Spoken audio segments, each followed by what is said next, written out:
உள்ளே வந்த அனைவருக்கும் நன்றி. உங்கள் குழந்தைங்க எந்த மாதிரி சமூகத்தில் வாழணும்னு நீங்கள் ஆசைப்படுறீங்க? இந்த சேனல் யாருக்கானது? இதை பற்றி தான் இப்போ பார்க்க போகிறோம். இந்த சேனலை நான் ஸ்டார்ட் பண்ணும்போது அறச்சிந்தனையோடு ஸ்டார்ட் பண்ணேன்.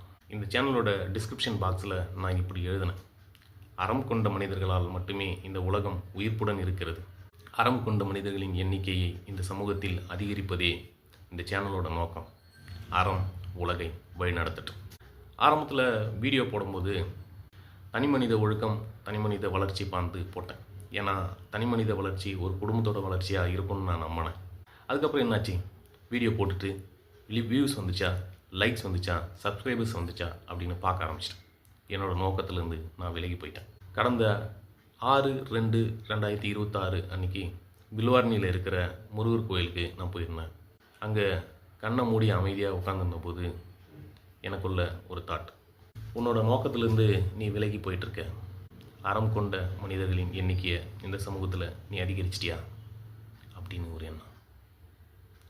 டப்புன்னு கண்ணை திறந்து பார்த்தேன். ஆமாம்ல, நாம் விலகி போயிட்டுருக்கோம். இப்போ சொல்கிறேன், இந்த சேனல் அற வழியில் வாழ நினைக்கிறவங்களுக்கு மட்டும்தான். இந்த சேனலை நீங்கள் சப்ஸ்கிரைப் பண்ணால் உங்களுக்கு என்ன கிடைக்கும்? ஏன் இந்த சேனலை நீங்கள் சப்ஸ்கிரைப் பண்ணணும்?